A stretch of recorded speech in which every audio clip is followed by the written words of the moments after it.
Hello there boys and girls, Skillfaggy here and welcome back to another CSGO video. Today finally with the second episode of Road to Faceit Pro League. So, why has this episode been taking so long? First of all, I took in all the requests or suggestions you guys had and I actually improved this episode quite a bit.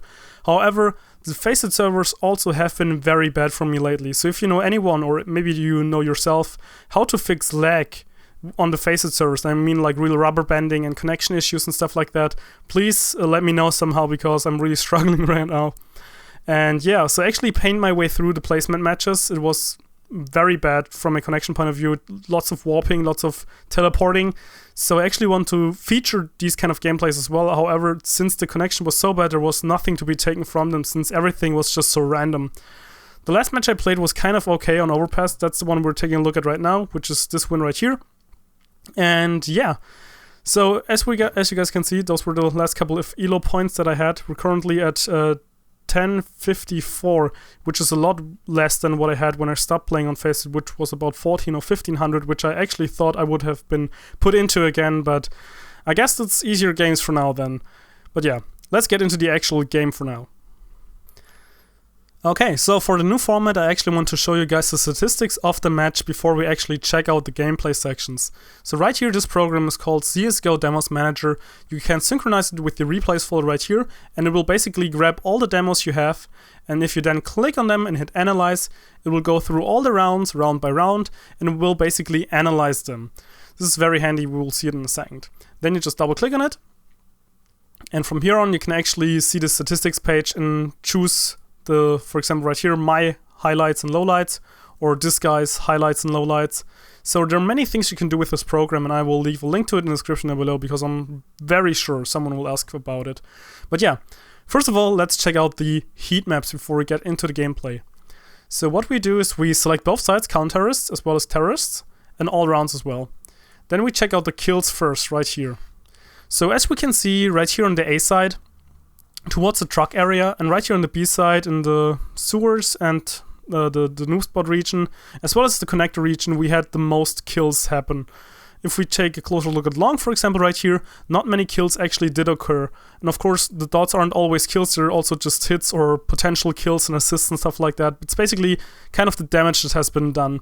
You can also see sometimes they were creeping up towards the spawn right here or right there, but not very often. So the match overall was kind of close range, being in the connector area, right here at the B side, as well as on the A side back here. So if you take a close look at the deaths now, if we generate those, we can see it pretty much wraps up, or better said, confirms what you saw before. Right here in the connector, as well as much on the B side, it's kind of larger spread, and then kind of more concentrated on the A side. Once again, the party area has some spots right here. Also right here in the sewers region, we have some spots, but most of the time, most kills were on the actual bomb sites, as well as on the connector area, so right here. So long right here and long right here didn't actually give many kills or deaths. Same goes for the this area right here. At least looks like this on the heat map right here, but in the gameplay we'll see it's actually a little different. And last but not least, we can check out the smokes. So bank has been smoked off quite a bit. Connector has always been smoked off almost. Same goes for sewers. And right here we also have the smoke if we are going to come out of the T-spawn right here, go up the stairs. And right here's the party section, so this one also has been smoked most of the time. So those are kind of the choke points which people smoked, which is kind of understandable. Also, right here, the stairs area was smoked most of the time. But now let's get into the actual gameplay bits to show you what actually happened in the game. Okay, so before I forget, I actually want to show you guys the damage that I've been doing to different body parts. So as we can see, the legs were between 3, so almost 4 and almost 7%. About 20% at the stomach area. 3 on the arms between 1 and 3, then another 30 at the chest, and 40, which is actually most at the head. So just in general, this game, my aim seems to be quite on point. But now, let's get into the actual gameplay bits, I promise. Okay, quick disclaimer. So this game was also a little laggy, so if you sometimes see me or an enemy not properly reacting, it's most likely because of the connection issues. But yeah, as you can see, we lost the knife round and we proceeded as T's. Right here we were just going to go on the B side, and in the beginning of the game, as you can see, aim was quite on point. I actually did very well. I think I did not die for the first 7 rounds or so, and just did my part on kind of supporting my team and moving in together with them. I still have the little jumping issue right here, but I actually think that in this scenario it saved my life. so I was quite happy about it. So the first thing, if you're in this corner, you can actually see the shadow of the dude. So right here, I was just paying attention to the shadow. I actually wasn't prepared for him to jump. However, since I saw the shadow, I was clearly in the advantage with my position, and I actually was able to get him.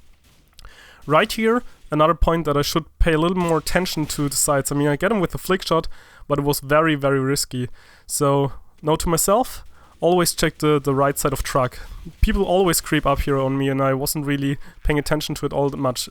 Again, right here. So, I really got to take this a little more into consideration. Also right here we had bad positioning, my teammate and I, so I actually wanted to shoot this guy, but my teammate was just AD-ADing right as I was aiming, so this was kind of unfortunate. Next up, once again, we planned on the A side. We're again successful, and I failed with my molly right here. So what I actually wanted to do was I wanted to bounce it off the little hut right there, so it would actually drop down to kind of burn anyone who was trying to rotate. I wasn't completely sure if he was already up the stairs yet or not, but this would have been doing some more damage.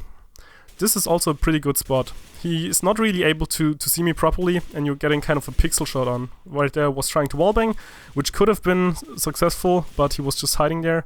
And then in the end, since we were in a 1 versus 3 scenario, we of course get the kill. Right here we just continue to move onto the A side, and some guy actually sneaks up behind on us, so I think it was because someone didn't check the connector area properly.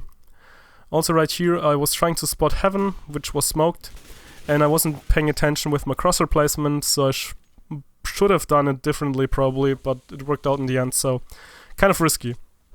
If we continue, once again, going towards A side on party, just getting a pick on this guy right here, and I don't think there's anything else this round. We just proceeded to get onto the side, once again planting in the default position right here on the A side, which we usually did in this game. And this time around I did check the truck section properly. So, you see, my teammate died, so I'm prepared for the guy coming up. So what I do is I switch him a molly and I want to burn him off. However, I realize he's already up there, and I throw it right there. So what I could have done better in this scenario was actually to use my molly like this and bounce it off of the box. So I would have actually made him move, so he would have been burned or damaged at least, and I would have been able to kill him even easier. I mean, I did get him, but right here, just a nice shot from the enemy. He really got me. I probably should have flashed out my way right there. Also right here, I wasn't not quite aware of that the teammates can, or better said, the enemies can creep up on you like this. So I really think I have to play overpass a little more to get my experience down a little better. Right here I saw the tip of the head of this guy and took his FAMAS and was actually trying to hold heaven.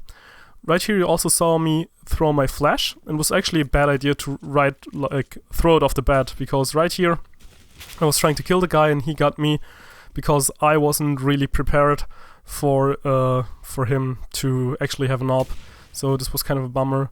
Also right here again, another mistake by me. I was throwing the nade in order trying to make him move so he wasn't able to shoot properly with his AWP. You saw he had no damage. I was throwing against this wall, but what I should have done is just chug it right in there. So as we can see, it just would have been a lot better. It would have done a lot more damage, and since he was trying to move out that way anyways, I would have been able to kill him a lot better.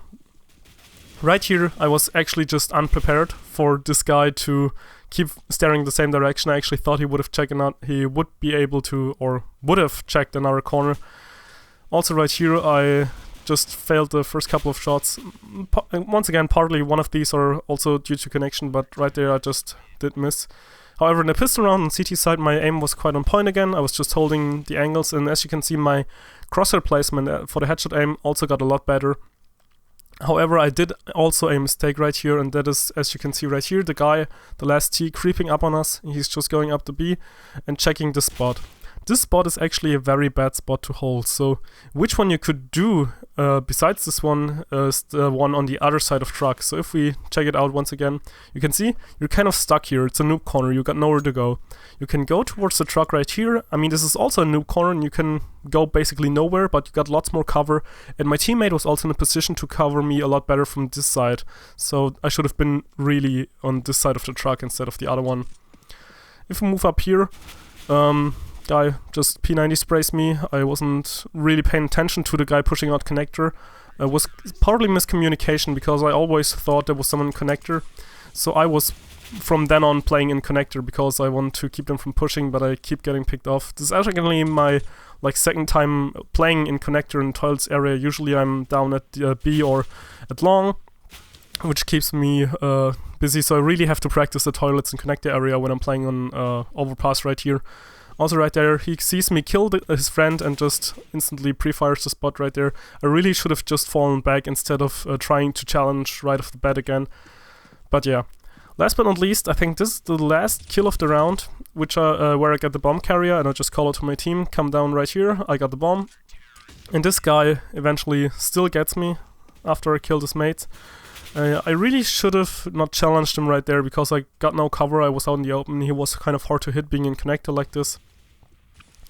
And oh, this one is actually the last kill where I kind of learned from my mistakes to actually hide a little better in connector. From there I was able to hear the door, and yet again I was also able to check from different spots, also getting this guy. So this was the better position to play. This is basically what I took from this. So yeah, in general, the match is about to end very soon right here, just again creeping up on this guy, and I wanted the last kill so badly because then I would have been first again.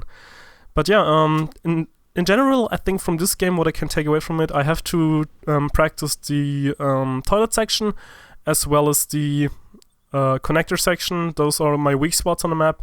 And I also got to practice my molly bouncing skills. I think I messed up quite a lot of mollies on this map. But yeah, I hope you enjoyed this second episode of Faceit Road to Pro League. If you did, feel free to leave a like to show to everyone that did it, I guess. Or subscribe if you want to see more videos similar to this one. And I think that's pretty all for now. I hope you enjoyed the video, and Lucky Skill Faker out.